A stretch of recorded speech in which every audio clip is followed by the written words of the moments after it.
FM rainbow நேயர்களுக்கு உற்சாகமான மதிய வணக்கம். நேரம் 3:01. உடல் நலம் என்பது வாழ்க்கையில் மிகப்பெரிய செல்வம் அப்படின்னு சொல்லலாம். அதை பாதுகாக்க விழிப்புணர்வாக இருப்பதே முதல் மருந்து அப்படின்னு சொல்லலாம். சர்மம் ஆரோக்கியமாக இருந்தால் தான் நம்பிக்கையும் அழகாக இருக்கும் அப்படின்றது ஒரு பழமொழியாகவே கூட சில பேர் சொல்லுவாங்க. சர்ம பிரச்சனைகள், அதன் காரணங்கள் மற்றும் தீர்வுகள், மருத்துவரின் பயனுள்ள ஆலோசனைகளை உங்கள் சந்தேகங்களுக்கு இன்றைக்கி விடை தெரியறதுக்காக மரு மற்றும் அதன் சிகிச்சை முறைகள் குறித்து நம்ம இன்றைக்கி பேச போகிறோம். இன்றைக்கி நம்ம கூட இருக்கிற டாக்டர் யார் அப்படின்னு பார்த்தீங்கன்னா doctor M Saritha, associate professor, department of dermatologist, IGMC and research institute. நிகழ்ச்சிக்கு டாக்டரை வெல்கம் பண்ணுவோம். Welcome doctor. நேர்களே, இன்றைக்கி நம்ம பார்த்தீங்க அப்படின்னா சருமத்தில் இருக்கிற மருவை பற்றி தான் பேச போகிறோம். முதலாவதாக டாக்டர்கிட்ட மரு என்றால் என்ன, அது எப்படிலாம் உருவாகுது அப்படின்றத கேட்டு தெரிஞ்சுக்குவோம். டாக்டர், மரு அப்படின்னா என்ன, அது எங்கேருந்து உருவாகுது அப்படின்னு கொஞ்சம் நேர்களுக்கு சொல்லிடுங்க. மரு தோலில் வரக்கூடிய ஒரு சின்ன வளர்ச்சி. அது 2 வகையான மரு இருக்குது. ஒன்று ஒரு வைரஸ் இன்ஃபெக்ஷன்னால் வர்றது, அது யூஸ்வலாக விரல்கள் கைகள்லாம் வரும். இன்னொன்று அக்கிள்லேயோ கழுத்துலேயோ மரு வரும். இந்த சின்ன மரு, சாஃப்டாக இருக்கிற மரு, அது யூஸ்வலாக உடம்பு வெயிட் அதிகமாக இருக்கிறவங்களுக்கு இல்லைன்னா சுகர் இருக்கிறவங்களுக்கு வரும். ஓகே டாக்டர், மரு உருவாகுவதற்கு முக்கிய காரணங்கள்னு ஏதாவது இருக்கா? ஆமாம், அந்த வைரஸ் இன்ஃபெக்ஷன் தான் முக்கியமான காரணம். அது பேர் ஹியூமன் பாப்பிலோமா வைரஸ். நம்மளோட தோலில் எங்கேயாவது சின்ன வெட்டுகளோ இல்லை கீறல்களோ உண்டு இருக்குன்னா அது மற்றவங்க கிட்டேருந்து நம்மளுக்கு தொத்திக்கும். அந்த அந்த வைரஸ் ஸ்கின்குள்ளார உள்ளே போயிடுச்சுன்னா செல்ஸ் எல்லாம் பெருசாக வளர்ச்சி அடையும். அதனால் தோலில் சின்ன வளர்ச்சிகள் வரும். அது ரஃப்பாக இருக்கும். அந்த மருன்றது ரொம்ப ரஃப்பாக இருக்கும். மரு ரஃப்பாக இருக்கும்னு சொன்னீங்க டாக்டர். மரு அப்படி பொதுவாக எல்லா வயதினர்களுக்கும் வருமா, இல்லை இந்த வயதினர்களுக்கு தான் குறிப்பாக வரும்னு ஏதாவது இருக்கா? இல்லை இது காமன் தான்ப்பா எல்லாருக்குமே இருக்கும் அப்படின்னா? எல்லாருக்கும் வரலாம், யாருக்கு வேணாலும் வரலாம். ஆனால் அதிகமாக வர்றது சின்ன பசங்களுக்கும் இளமையாக இருக்கிறவங்களுக்கு. அந்த எதிர்ப்பு சக்தி கம்மியாகும்போது கை விரல்லாம் மரு வரும். மற்றபடி அந்த அக்கள் கிட்டையும் கழுத்துக்கிட்ட இருக்கிற மரு வயசானவங்களுக்கு வர்றதுக்கு சான்ஸ் உண்டு. எதனால அந்த அக்கள் மரு? இப்போ நீங்கள் சொன்ன போதே 3 வித்தியாசமான காலநிலைகளை சொன்னீங்க, குழந்தைகள், இளைஞர்கள் மற்றும் வயதானவர்கள். இந்த 3 காலநிலையில் ஏன் இவங்களுக்கு மட்டும் அந்த ஸ்டேஜில் இந்த மரு வருது அப்படின்றத கொஞ்சம் எக்ஸ்பிளைன் பண்ண முடியுங்களா? சின்ன பசங்களுக்கும் இளைஞர்களுக்கும் எதிர்ப்பு சக்தி கொஞ்சம் கம்மியாகும். நான் சொன்னேன்ல, ஹியூமன் பாப்பிலோமா வைரஸ் தோலில் கீரல் உள்ளே போய் இன்ஃபெக்ஷன் காஸ் பண்ணலான்ட்டு அந்த வயசில் அது அதிகமாக வரும். வயசானவங்களுக்கு உரசல்னால, தோலுக்கும் உரசுறதுனால அந்த மருவும் கழுத்துலேயும் அக்கள்லேயும் வரும். அது சுகர் அதிகமாக இருக்கிறது வயசான காலத்தில் தான் இருக்குது. அதனால் அது வயசான அந்த காலத்தில் நிறைய பேருக்கு வருது. டாக்டர், இப்போ நீங்கள் இதெல்லாம் சொல்லும் போது மரு ஒரு தொற்று நோயா, ஒருவரிடமிருந்து ஒருவருக்கு பரவக்கூடிய வாய்ப்புகள் ஏதாவது இருக்கா அப்படின்ற ஒரு டவுட் எனக்கு வந்துருச்சு. நேர்களுக்கும் வந்திருக்கும்னு நினைக்கிறேன். அதை பற்றி கொஞ்சம் எக்ஸ்பிளைன் பண்ணிடுங்களேன். அந்த மருவில் 2 டைப் இருக்குதுன்னு சொன்னேன்ல. First type human papilloma virus இன்ஃபெக்ஷனால் வர்றது. அந்த மரு தொற்று நோய். அது ஒரு ஆள்கிட்டேருந்து ஒரு ஆளுக்கு ஸ்ப்ரெட் ஆகலாம். நம்ம கையில் ஒரு மரு இருந்ததுன்னா அதை தொட்டுகிட்டே இருந்ததுன்னா தொடுற இடத்துல புதுசாக வேறு மரு ஸ்ப்ரெட் ஆகிறதுக்கு, மற்றவங்களோட டவல்ஸ் யூஸ் பண்ணாலோ இல்லை சோப்பு யூஸ் பண்ணாலோ இந்த மாதிரி மரு ஸ்ப்ரெட் ஆகிறதுக்கு வாய்ப்பு உண்டு. அந்த கழுத்துலேயும் அக்கள்லேயும் வரக்கூடிய மரு அது ஸ்ப்ரெட் ஆகாது. அது மற்றவங்களுக்கு தொற்று நோய் ஏற்படுத்தாது. இப்போ கழுத்தில் வர தொற்று நோய் அது மட்டும் மரு மட்டும் தொட்டாதுன்னு சொன்னீங்க. மற்ற பகுதியில் இருக்கிற மருகள் தொற்ற வாய்ப்பு அதிகமாக இருக்கா டாக்டர்? ஆமாங்க. இப்போ ஒருவருத்துலேருந்து ஒருவருக்கு அது கண்டிப்பாக தொற்றும் அப்படிங்களா? உடலில் எந்த பகுதியில் டாக்டர் அதிகமாக மரு வரும் அப்படின்னு கொஞ்சம் எக்ஸ்பிளைன் பண்ணுறீங்களா? முகத்தில் வரலாம், விரல்களில் அதிகமாக வரும், கையில் அதிகமாக வரும்.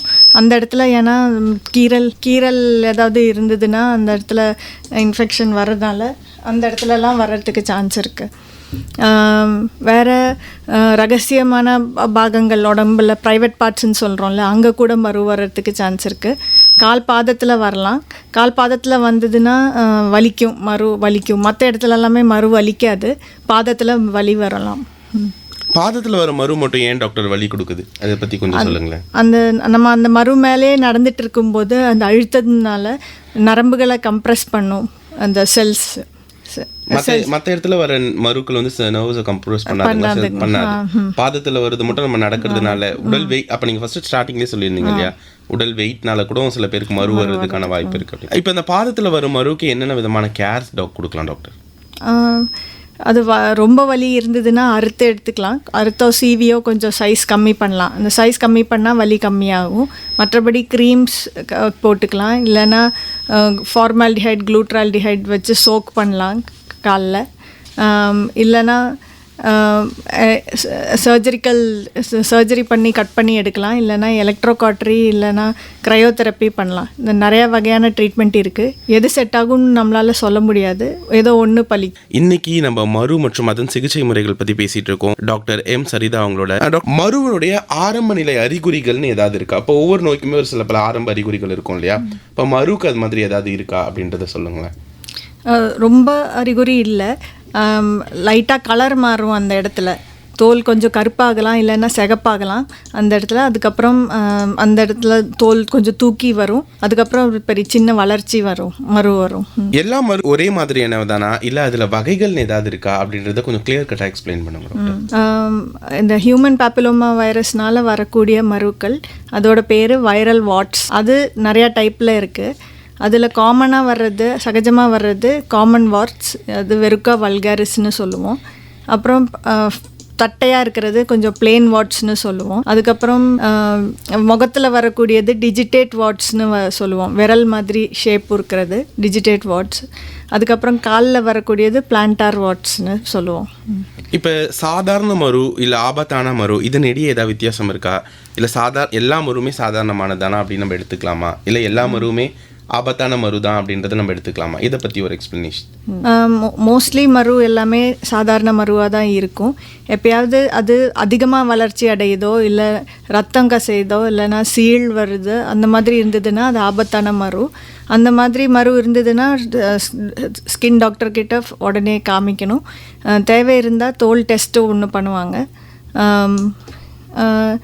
இது தவிர இந்த ஜெனிட்டல் ஏரியாஸ்ன்னு சொல்லுவோம்ல, அந்த இடத்துல வரக்கூடிய மருக்கள், அந்த இடத்துல கேன்சர் வர்றதுக்கான சான்ஸு கொஞ்சம் அதிகம். சாதாரண மருவாக தான் இருக்கும், ஆனாலும் அது பிற்காலத்தில் கேன்சருக்கு வர்றதுக்கான சான்ஸ் அதிகம். அதனால் அந்த இடத்துல மரு வந்துச்சுனாலும் உடனே டாக்டர்கிட்ட காமிக்கணும். இப்போ இன்கேஸ் வந்து பார்த்தீங்க அப்படி இப்போ நீங்கள் சொன்ன மாதிரி இப்போ நம்ம டக்குன்னு கேன்சர் எல்லாருமே பயந்துருவாங்க இல்லையா? எல்லா மருவுமே கேன்சர் ஆகிறதுக்கான வாய்ப்புகள் இல்லை இல்லைங்களா? அதை பற்றியும் கொஞ்சம் சொல்லிடுங்க டாக்டர். நீங்கள் 99% மரு 100% மரு கிட்டத்தட்ட கேன்சர் வரக்கூடியது கிடையாது. ஏதாவது குறிப்பிட்ட இடத்துல மட்டும்தான் அந்த மாதிரி வர்றதுக்கு சான்ஸ் உண்டு. அது யூஸ்வலாக காமனாக வரக்கூடிய இடம் ஜெனிட்டல் ஏரியா. மற்ற இடத்துல மரு திடீர்னு வளர்ச்சி அறியுது, எப்போவுமே லைட்டாக இருக்குது, ஆனால் திடீர்னு ரொம்ப பெருசாகுதுன்னா மட்டும் உடனே ஸ்கின் டாக்டர்கிட்ட காமிச்சிக்கோங்க. Okay doctor. இப்போ குழந்தைகளுக்கு வர மருவும் பெரியவங்களுக்கு வர மருவும் வேறுபடுமா அப்படின்றத சொல்லுங்கள். சின்ன குழந்தைங்களுக்கு முகத்தில் மரு வரலாம், கையிலையும் கால்லையும் மரு வரலாம். பெரியவங்களுக்கு இதே இடத்துல வரலாம், மற்ற உடம்புல மற்ற இடத்துலையும் வரலாம். அது தவிர ரொம்ப டிஃப்ரென்ஸ் கிடையாது பெரியவங்களுக்கும் சின்ன பசங்களுக்கும் வரக்கூடிய மருவில். Okay doctor. மருவால் வலி அல்லது அரிப்பு ஏற்படுமா? இல்லைங்க, அப்படி ஏற்படாதுங்களா? வலி அரிப்பு எதுவும் ஏற்படாது. நீங்கள் சொன்ன மாதிரி இந்த பாதத்தில் வர மருவால் மட்டும்தான் வலிக்கும். அரிப்பே வராதா டாக்டர்? மரு வந்து அரிப்பு வராதுங்க. இப்போ யூஸ்வலாக சில பேர் அதை போட்டு சொரிஞ்சிக்கிட்டே இருப்பாங்கல்ல, அது எதனால் வருது டாக்டர்? அந்த மருவு யூஸ்வலாக சொரிய மாட்டாங்க. அந்த ஹியூமன் பேப்பிலோமா வைரஸ் வரக்கூடிய மருவில் தொடர்ந்து மருவை பற்றி நிறைய விஷயங்கள் நம்மக்கிட்ட சொல்லிட்டு இருக்காங்க. அந்த வகையில் தன்னுடைய டவுட் கேட்க ஒரு நேர் இணைந்திருக்கிறாங்க. யார் அப்படின்றத பேசிடுவோம். ஹலோ, வணக்கம். வணக்கம் சார், நான் வேலூர் மாவட்டம் பட்பாடியிலேருந்து சந்திரசேகர் பேசுகிறேன். ஓகே சார், நீங்கள் டாக்டர் கிட்ட பேசலாம். ஹலோ டாக்டர், எனக்கு 2 கேள்விகள் இருக்கு. ஓகே. முதல் கேள்வி வந்து இந்த மரு அப்படிங்கிறது இந்த சைஸ்ல குட்டியா இருக்கிறதுலேருந்து பெருசா ஆகும், வளருமா? அதுனா எந்த கைண்ட் ஆஃப் மரு அப்படிங்கிறது சைஸ்ல அதே மாதிரி இருக்கும், எந்த கைண்ட் ஆஃப் மரு வளரும், அதை பத்தி தெரிஞ்சுக்கணும் ஒண்ணு. ரெண்டாவது, மரு அகற்றக்கூடிய இந்த நவீன சிகிச்சை முறைகள் அப்படிங்கிறது என்ன? சில பேர் வந்து அந்த மரு அப்படிங்கறது அகற்றினோன்னு திரும்பவும் வருவதற்கான ஒரு வாய்ப்பு அப்படிங்கிறாங்க. சில கம்ப்ளீட்லி கியூரபிளாகவும் இருக்கும் அப்படிங்கிறாங்க. ஸோ மரு ஒரு இடத்துல வந்து மறையுதுன்னா திரும்பவும் அது வரத்துக்கு வாய்ப்புகள் இருக்கா? அதற்குரிய நவீன சிகிச்சை முறைகள் என்ன? எனக்கு இதை பத்தி விளக்கமா சொல்லுங்க. நான் அப்படியே ரேடியோல கேட்டுக்கிறேன். மரு 2 டைப் மரு இருக்குல்ல, ஹியூமன் பேப்பிலோமா வைரஸ் இன்ஃபெக்ஷனால் வரக்கூடிய மரு, அப்புறம் அக்கள்லையும் கழுத்துலேயும் வரக்கூடிய மரு. ரெண்டுமே சின்னதாக ஸ்டார்ட் பண்ணி பெருசாகிறதுக்கு வாய்ப்புண்டு. மெதுவாக தான் பெருசாகும். ஓரளவுக்கு ஒரு 1 சென்டிமீட்டர் அளவுக்கு இல்லை 1.5 சென்டிமீட்டர் அளவுக்கு தான் அந்த வைரஸ் இன்ஃபெக்ஷன் மரு வளரும். 0.5 சென்டிமீட்டர் கிட்ட தான் இந்த கழுத்து அக்கிள் மரு வளரும். ஓகே டாக்டர், இப்போ நம்ம பார்த்திங்க அப்படின்னா இந்த மருவுக்கு பரிசோதனைகள் அவசியமா? அப்படி இருந்தால் என்னென்ன பரிசோதனைகள்லாம் இருக்குது அப்படின்றத கொஞ்சம் சொல்லிடுங்களேன். அந்த மரு சில டைம் சீழ் வரும், இல்லைன்னா ரத்தம் வரும், இல்லைன்னா ரொம்ப பெருசாகிடும். திடீர்னு ரொம்ப பெருசாகிறதுக்கான வாய்ப்பு உண்டு. எப்பயாவது தான், அது ரொம்ப ரேர். அந்த மாதிரி இருக்கும்போது நம்ம ஸ்கின் பயாப்சி பண்ணி பார்ப்போம். அது சாதாரண மருவா இல்லை வேறு ஏதாவது வளர்ச்சி உண்டான்னு பார்க்குறதுக்கு அந்த டெஸ்ட் மட்டும்தான் தேவை. டெஸ்ட் இல்லாமலே யூஸ்வலாக டயக்னோஸ் பண்ணக்கூடியது தான் இந்த மரு. டாக்டர், இப்போ மரு தோன்றிய உடனே மருத்துவரை அணுக வேண்டுமா அப்படின்னு ஏதாவது இருக்குங்களா? இல்லை இந்த ஸ்டேஜில் வந்து பார்க்கணும், இல்லை நீங்கள் ரொம்ப டிலேவாக வந்து பார்த்துட்டீங்க அப்படின்னா சில ஸ்டேஜஸ் நம்ம சொல்லுவோம் இல்லையா? அது மாதிரி ஸ்டேஜஸ் பற்றி கொஞ்சம் சொல்லுங்களேன். உடனே வந்து பார்க்கணுன்னு அவசியம் இல்லை. மரு சம்டைம்ஸ் சில நேரங்களில் தானாக கூட மறையலாம். விதவுட் எனி ட்ரீட்மெண்ட் அதுவே தானாக மறைஞ்சு கொட்டிடும். அந்த மாதிரி இருக்குன்னா நம்ம கொஞ்ச நாள் வெயிட் பண்ணி கூட பார்க்கலாம். ஆனால் மரு தொட்டுட்டு மற்ற இடத்துல தொடும்போது அங்கெல்லாம் ஸ்ப்ரெட் ஆகுது, இது பரவிட்டே இருக்குன்னா, நிறைய மரு வருதுன்னா உடனே டாக்டர் கிட்ட வந்து காமிச்சிக்கிறது நல்லது. ரொம்ப பெருசாகிற வரைக்கும் வெயிட் பண்ண வேண்டாம். என்னென்ன ட்ரீட்மெண்ட்ஸ்லாம் இருக்குன்றதை பற்றி சொல்லுங்களேன். ட்ரீட்மெண்ட்ஸ் எல்லாருக்கும் ஒரே டைப் தான். சர்ஜிக்கல் ஆக்சுவலாக மரு ட்ரீட்மெண்ட்டுன்றது எல்லா ட்ரீட்மெண்ட் பண்ணாலும் திருப்பி வர்றதுக்கு வாய்ப்பு இருக்குது. அதனால் நிறையா ட்ரீட்மெண்ட் ஆப்ஷன்ஸ் இருக்குது. சர்ஜிக்கல் எக்ஸிஷன் ஒன்று, இன்னொன்று எலக்ட்ரோகாட்ரி கரண்ட்டால் அதை எரிக்கிறது, இன்னொன்று க்ரையோதெரப்பி ஐஸ் வச்சுட்டு அதை டிஸ்ட்ராய் பண்ணுறது, அப்புறம் க்ரீம்ஸு, அப்புறம் லேசர் ட்ரீட்மெண்ட்டு அது வச்சு அதை டிஸ்ட்ராய் பண்ணுறது, அப்புறம் சில மாத்திரைகள், இன்ஜெக்ஷன்ஸ். ஓகே டாக்டர், இப்போ அதாவது அட் ப்ரெசென்ட்டில் மருவுக்கு தற்போது கிடைக்கும் சிகிச்சை முறைனா எதை நீங்கள் வந்து சொல்வீங்க? இப்போ அட் ப்ரெசென்ட்டில் இதெல்லாம் இருக்குப்பா அப்படின்னா இதெல்லாம் இருக்கும்.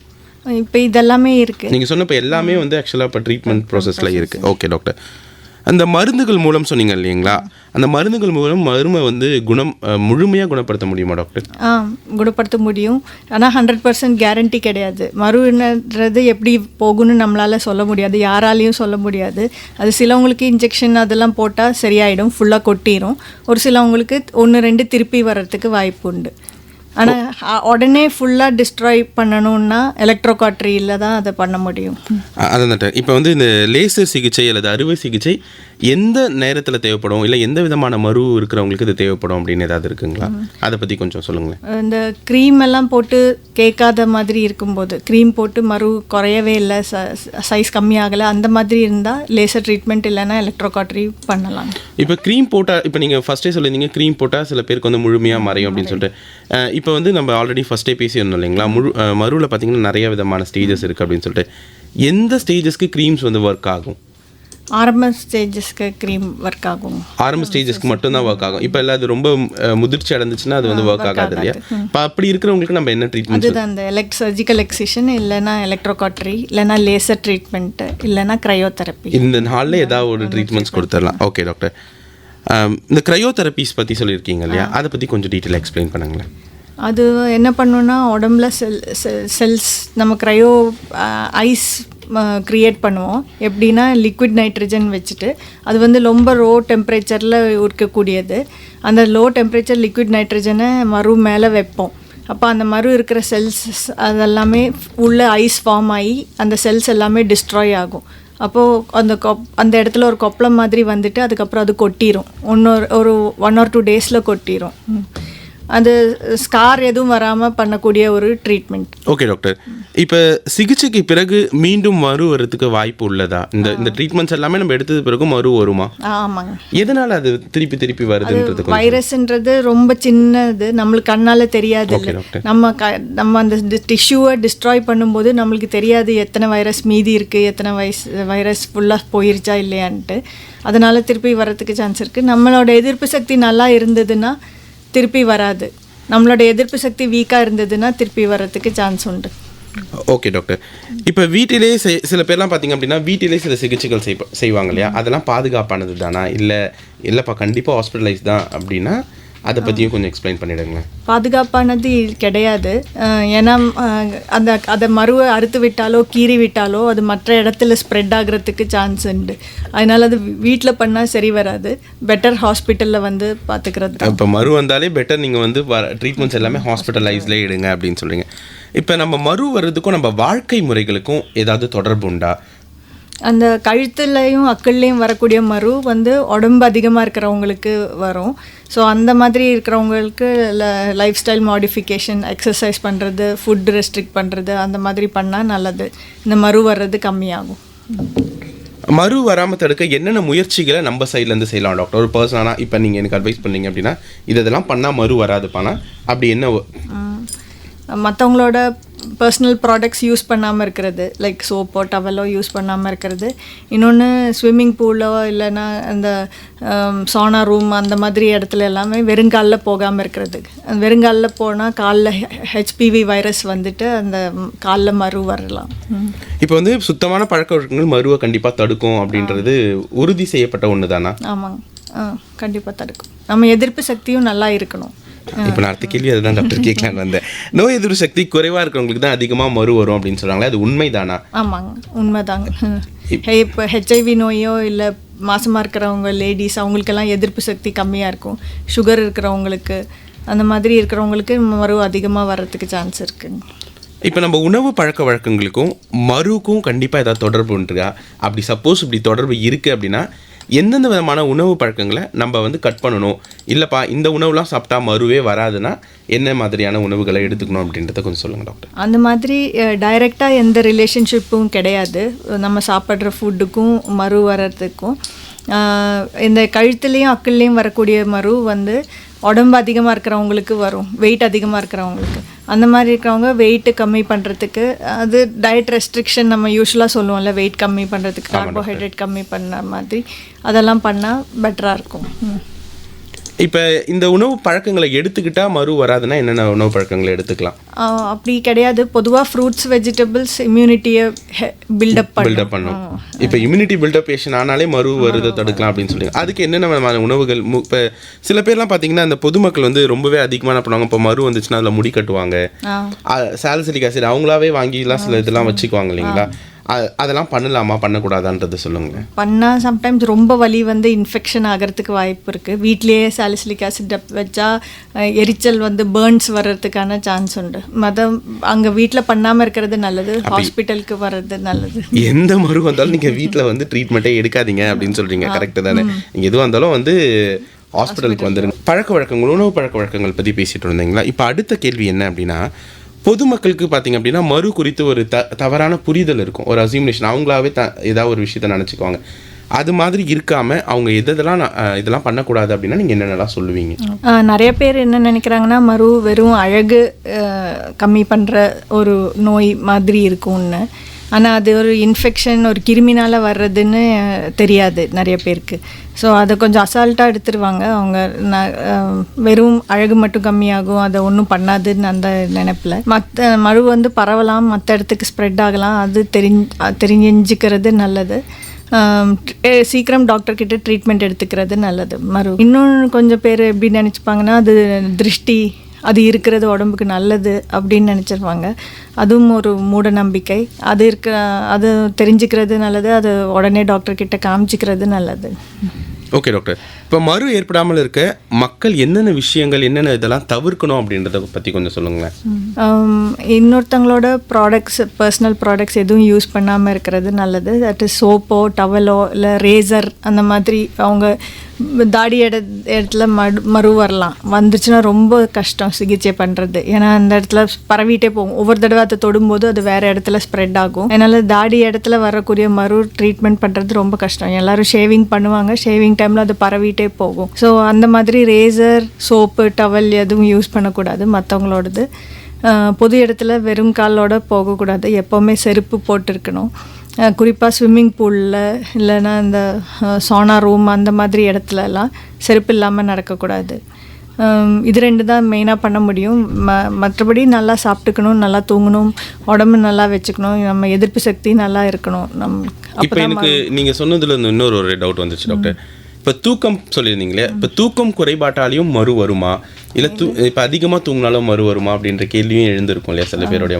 அதை பற்றி கொஞ்சம் டீட்டெயிலாக. டைரெக்டாக எந்த ரிலேஷன்ஷிப்பும் இல்லை, தூக்கத்துக்கும் மருவுக்கும் எந்த ரிலேஷன்ஷிப்பும் இல்லை. நம்ம நல்லா தூங்குறது நம்மளோட உடம்புக்கு நல்லது. அது உடம்பு நல்லா இருக்கிறது இன்ஃபெக்ஷன்ஸ் வராமல் தவிர்க்கிறதுக்கு நல்லது, அதனால சொன்னேன். ஓகே டாக்டர், இப்போ இந்த தூக்கம் பற்றி பேசிட்டு இருந்தோம் கடைசியில். அப்போ தூக்கத்துக்கும் அதுக்கும் கண்டிப்பாக டைரக்ட் ரிலேஷன்ஷிப் கிடையாது. இப்போ நல்லா தூங்கினாலும் மறு வரும், நல்லா தூங்காட்டிலாம் வரும். ஓகே டாக்டர், இப்போ லேசர் சிகிச்சை பற்றி சொல்லியிருந்தீங்க இல்லையா, ஃபர்ஸ்ட் லேசர் அப்புறம் அறுவை சிகிச்சை. இப்போ லேசர் மற்றும் அறுவை சிகிச்சை எந்தெந்த மருவுக்கு வேறுபடும், இல்லை இந்த மருவுக்கு வந்து லேசர் தான் கரெக்டாக இருக்கும், இல்லை இந்த மருவுக்கு வந்து அறுவை சிகிச்சை தான் கரெக்டாக இருக்கும்னா எந்த ஸ்டேஜஸில் அது கரெக்டாக இருக்கும்ன்றதை பற்றி கொஞ்சம் எக்ஸ்பிளைன் பண்ணுங்களேன். ஓகே, கொஞ்சம் பெருசான மருவுக்கு நம்ம யூஸ்வலாக அறுவை சிகிச்சை இல்லைன்னா லேசர் யூஸ் பண்ணுவோம்.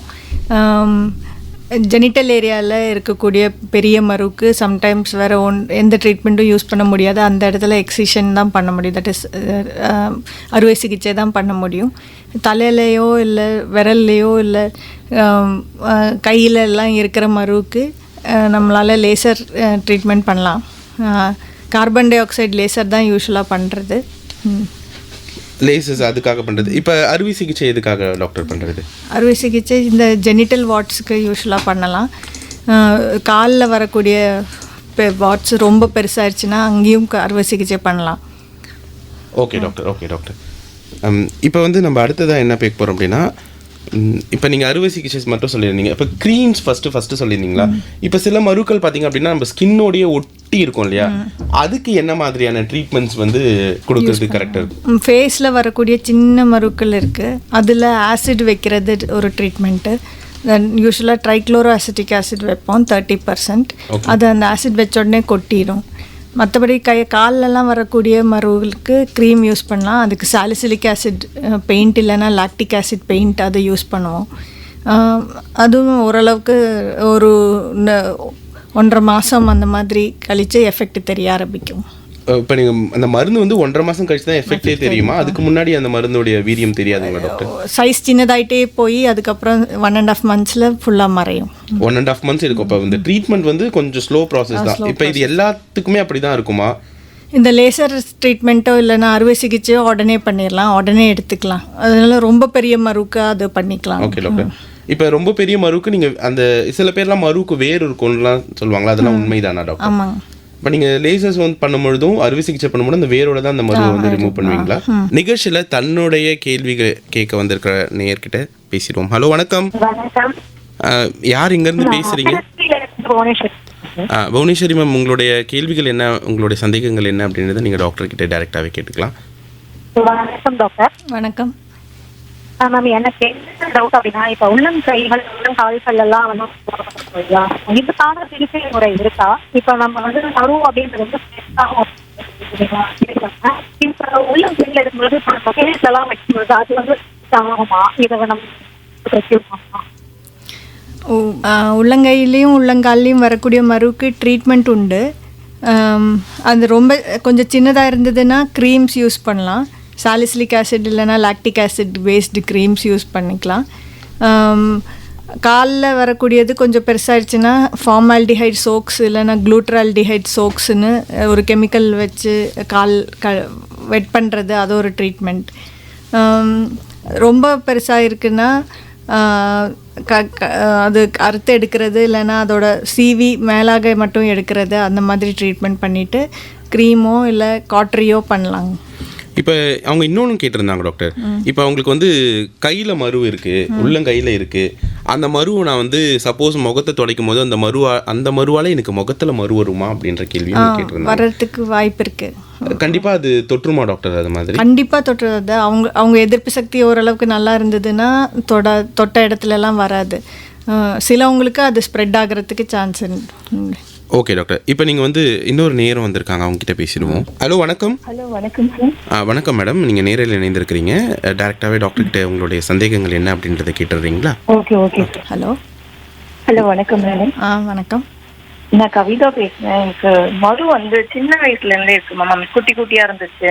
ஓகே. இப்போ ஏஜ் வந்து பாத்தீங்க அப்படின்னா எனக்கு ஒரு 35 அப்படின்னு இருக்குன்னு வச்சுக்கோங்களேன். ஆ இந்த மறு வந்து பாத்தீங்கன்னா கழுத்தாண்ட இருக்கு, அதே சமயம் இந்த ஃபேஸ்ல குட்டி குட்டியா இருக்கு. ஓகே. அப்புறம் தலையில ரொம்ப வருஷமா ஒரு மறு விழுது மறுபடியும் வருது, விழுது மறுபடியும் வருது. ஓகே. ஆனா எந்த டிஸ்டர்பன்ஸும் வரல, வலிக்கல. இந்த மறு இருக்கு. ம். என்னதான் ட்ரீட்மெண்ட் பண்றது?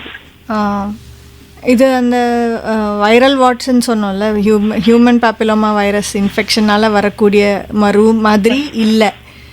உங்களுக்கு அந்த கழுத்துலேயும் அக்கல்லையும் வரக்கூடிய மரு மாதிரி அந்த டைப்பு தான் இருக்குதுன்னு நினைக்கிறேன். அது ஃபேஸ்லேயும் வரலாம். அதுக்கு இங்கிலீஷில் ஸ்கின் டேக்னு சொல்லுவோம்.